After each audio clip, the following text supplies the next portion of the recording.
Bravo isn't even aware of some of the volatile working conditions that these producers and crew are subjected to, especially on these cast trips. On my first international cast trip, I found myself in hand-to-hand combat with a real housewife. There I was in my Lady Gaga t-shirt, making $1,000 a week as an associate producer, freaking like Simba and Scar with this housewife, trying to stop her from physically assaulting another cast member with a metal pole. Needless to say, these shows are stressful enough without the added pressure of an egomaniacal showrunner with incredibly unrealistic expectation. Oftentimes, the co-executive producers are left doing damage control for all the things the showrunners screw up, while also being the only ones who actually get anything done. I've always been a firm believer in trying to leave a place better than you found it. So here are a few things that I think need to change at Bravo, and just a few things that maybe need to be brought to their attention. Stop overworking your producers to the point of complete exhaustion. The amount of pressure and the expectations put on producers and crews on these cast trips are truly insane. You see, these shows aren't unionized, so there aren't protections in place to ensure that employees aren't being mistreated and overworked. Now, some shows do these trips correctly. Vanderpump Rules, for example, staggers their crews and their producers to ensure that everyone is given adequate rest. That's a testament to the showrunner and the production management on that show, the seasons that I was on it, because they actually cared about the well-being for the cast and crew. And that was reflected in the vibe of that crew. People loved working on that show because of great leadership. Winter House was another example of an executive producer who made sure that producers and crew were staggered. And that too was one of the happiest crews I worked for on my time at Bravo. On the other hand, you have showrunners that run these trips like tyrants. They expect every producer to be at the cast rooms at 8 a.m. and they will keep every producer on working until like 2 a.m. Now, if you were a general in the army, would you send every one of your soldiers to the battlefield at the same time? Of course not. Send them in waves to ensure the longevity and endurance of your army as a whole. Same thing applies here. Why would you overexert every single producer on your team unnecessarily when you could stagger them and keep everyone rested and on point for the entire battle? These trips are a battle. On a recent cast trip, myself and a group of crew members traveled 22 hours to an international location. Now, a travel day is a work day. You aren't resting, you're taking flights, you're changing planes, you're receiving gear, you're working.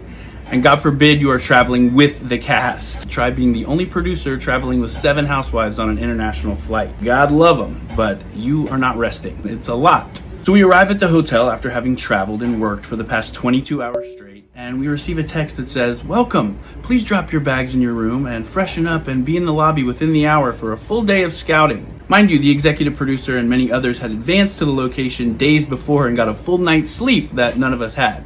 Yet, even though we had just finished a 22-hour workday, we were expected to begin another workday without a wink of sleep. That is unacceptable and I'm pretty sure highly illegal. But on these trips, because there isn't much of a network presence, the entire cast, crew, and production team is at the mercy of one showrunner. And some of these showrunners are wilding out on these trips. The number of times I've consoled a crying segment producer in a foreign country because they couldn't find a pretty enough basket weaving biscuit shop that would meet the incredibly unreasonable expectations of the executive producer. Now, this job is not that serious, so nobody should be driven to the point of tears working on a show about screaming ladies in fancy places. Also, stop overexerting your crews. The camera and audio teams on these shows bust their asses following these cast members around, all while carrying extremely heavy equipment. So every measure should be taken to ensure that they are well taken care of. But unfortunately, there is this culture of content is king on these shows, meaning that nothing is more important than what will appear on the screen. Well, I'm sorry, but I think the health and wellness of human beings should be king. I can't tell you how many times I've popped into Video Village to be like, "Hey, B Crew was supposed to break for lunch 30 minutes ago," and I'm met with "We're in the middle of a scene, we'll break them when we can." All while this guy's like sipping on a Diet Coke and eating a cheese plate, without even consulting the people that are holding the heavy cameras and audio bags that are making this show possible. It is a maniacal abuse of power, and it needs to come to an end immediately. I also want to specifically mention the loggers, because these people are some of the most overworked and underpaid people in the entertainment industry. These are the people who are transcribing the scene work so they can write a summary to send to the network to read what happened for the day. They're expected to be very detailed and accurate. Now, first of all, the logger position should be an associate producer position across the board. A lot of these shows will call them loggers so they can pay them less for doing the same job as an associate producer, but these people work so hard and they deserve that AP title. The loggers have to work their full 12-plus hour day, and then they have to go home and write a summary, which can take hours, especially on the cast trips when we're shooting all day. That is a lot of writing. So these loggers go back to their rooms and are sometimes up until 4 a.m. and then have to be ready to work again at 8 a.m. By the second day of the trip, they are zombies.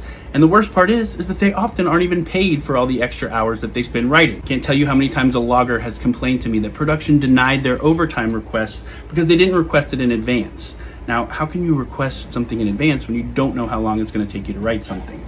The entire hot sheet system needs to be overhauled and streamlined because as it stands, it's completely broken. Now, I would encourage Bravo to reach out to every logger and AP on the most current seasons of all the shows and ask them if their hours worked accurately were reflected in the hours that they were paid for, because I can guarantee you that in a lot of cases they were not. Because these shows are produced in the field by a production company and not the network, there is rarely a network presence on set, if at all. There's occasionally a network exec on cast trips, but they usually pop in for a day or two and sit at Video Village watching the monitors. They're not involved with production logistics. I would encourage Bravo to send an HR representative to location for the entire duration of these cast trips to ensure that the cast and the crew are being treated fairly, professionally, and given their adequate breaks and rest time between shoot days. Another thing I'd like to see change is let's stop telling cast members how to feel. There were so many times on my last few seasons where I'd arrive to a scene and the housewife would tell me, now I know I'm supposed to feel appreciative to her about this, but I just really don't. And I'm like, who told you you're supposed to feel that way? The executive producer. It is such a disservice not only to the cast member but also to the producer who's trying to produce an authentic scene for reality television, and also it just makes for bad TV. It's clunky, bad producing. A good producer will arrive to a scene, talk to their cast member, and find out how they feel. If the cast member doesn't know, a great producer will talk it through with them and help them figure out how they feel. A bad producer will just tell them how to feel. Several housewives on my last few seasons have been complaining that they've never been told how to feel so much. Because here's what happens. Say the producer convinces the cast member to say they feel that way. So they do it. A day or so later, the cast member gets upset in a scene, and then their true feelings come out. And now they look crazy, and the audience is left thinking, wow, what a flip-flopper, what the hell? Well, that's the producer's fault, and the cast member is left to eat it. So if you're a housewife or a cast member on one of these shows, and a producer comes in strongly pressuring you to feel a certain way, just know that that producer is producing you with an agenda, and they probably don't have your best interest at heart. Always go with your gut and stay true to your own feelings, because you can always stand on your truth, or else it'll come back to bite you, which I have seen happen on multiple shows. These people are compelling enough on their own. We don't need to be telling them how to feel. It's ruining the show, so stop doing it. I'd also like to say that there are so many wonderful, hardworking people that make these shows. Many of the producers, cast, crew members have become dear friends of mine over the years. I've talked to several of them since being iced out, and not one of them has told me that me making adult content made them uncomfortable. But you know what many of them have told me makes them uncomfortable? Holding a camera or an audio bag for 4 hours straight in the tropical heat without a break.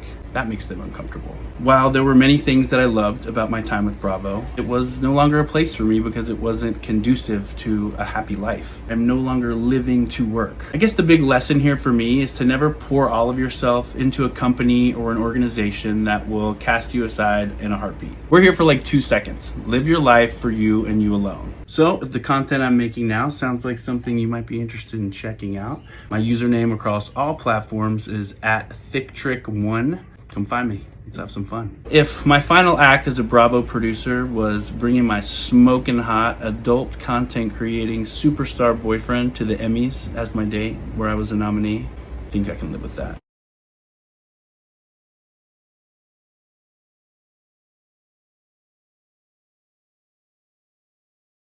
In Thailand celebrating his 40th birthday, which is what we're doing right now. So,